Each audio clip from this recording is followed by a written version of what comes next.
Ursus Americanus, the magnificent American black bear. Brought to you by Montana Recreations. Never even...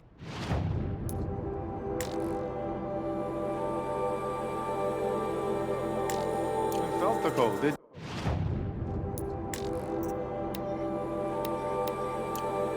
If he hadn't preserved you, would anyone even know you disappeared?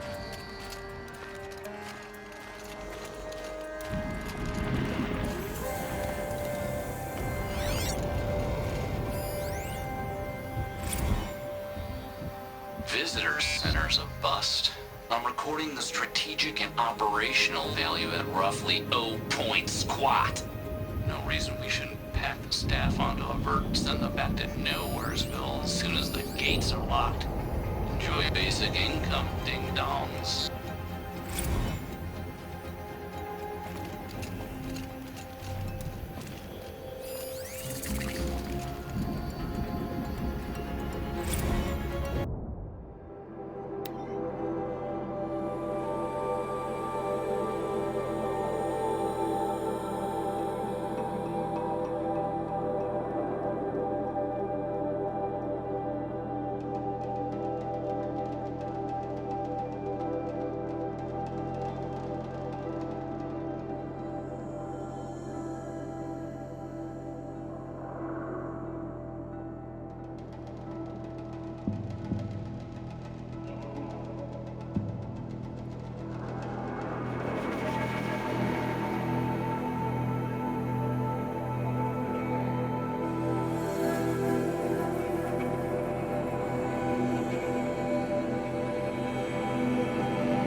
No room.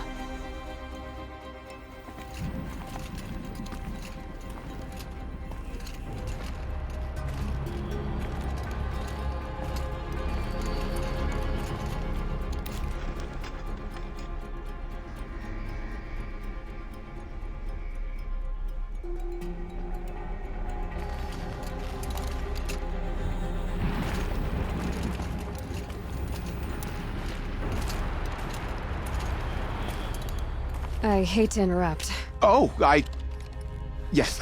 Hello, well, an outlander at the Shrine of Forgotten Beasts. Welcome. I'm Enjuk. Aloy. The Shrine of what? When the old world still breathed, a great man built a tiny totem to this beast and stored the visage inside. When the totem is placed on the pedestal, the animal is painted onto the empty air, and the beast lives again. Well, almost. There are 7 pedestals. Where are the other 6 figurines? I found this one in the wilds, remembered the indentations in the pedestals here, and saw how they matched the base of the totem. But as you say, it's one of 7, isn't it? The great Montana Recreations must have made more, but time has scattered them. You said a great man made these figurines? Indeed. He was, I believe, a student of the natural world. Like me, but surpassing my abilities 1,000 times over. The great Montana Recreations. Perhaps the finest natural scholar the old world ever produced. His voice claims responsibility for the totems, the vessels for the knowledge he accumulated. I share his desire to understand the beasts, to catalog their behaviors and preserve their images. I like to flatter myself that I'm an apprentice of sorts, carrying on his work. Someday, perhaps, if I am persistent, I can earn his name. Enjuk Recreations. What do you think of these, Enjuk?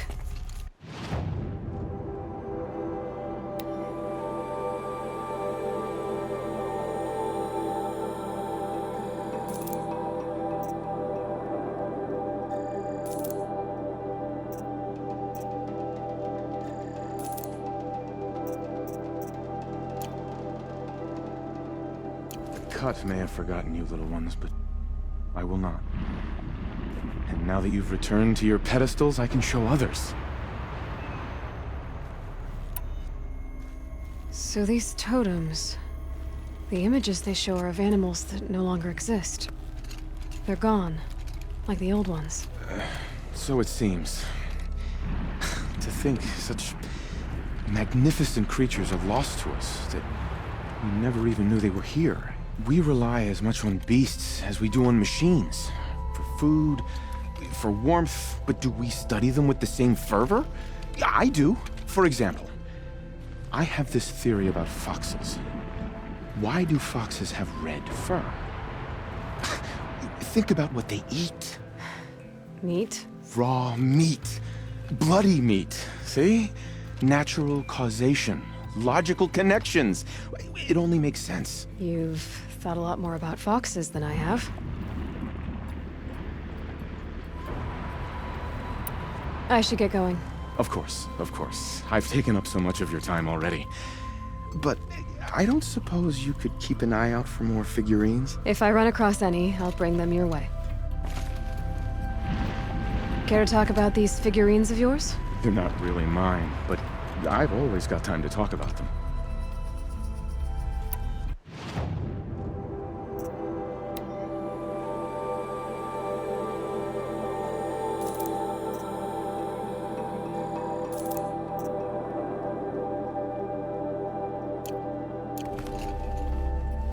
That's all for now. Until next time, then.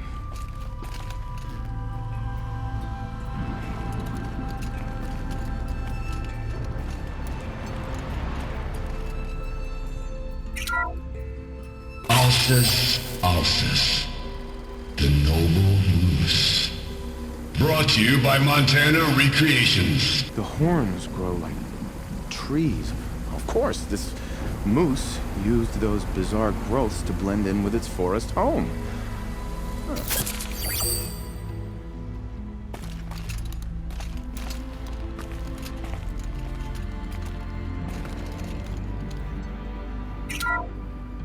Ursus Arctos, the menacing grizzly bear. Brought to you by Montana Recreations. Those claws look like they could rip someone in half. Perhaps in its youth, but you heard Montana Recreations. He said it's grizzled, old. Its hunting days are behind it.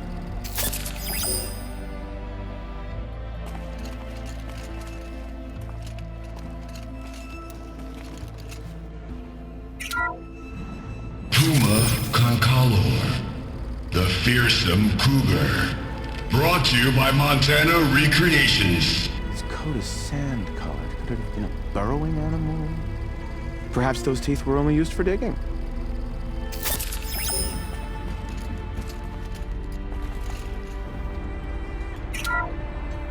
Ursus americanus, the magnificent American black bear. Brought to you by Montana Recreations. How would you like to find yourself cornered by that thing? I suspect I'd like it very much indeed. What a beautiful beast you were!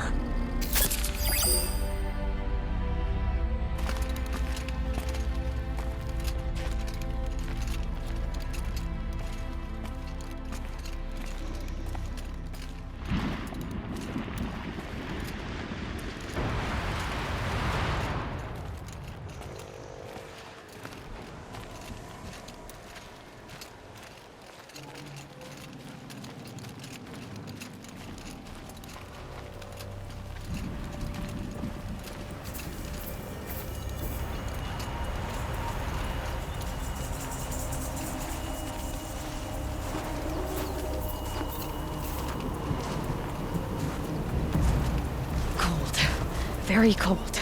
I get it.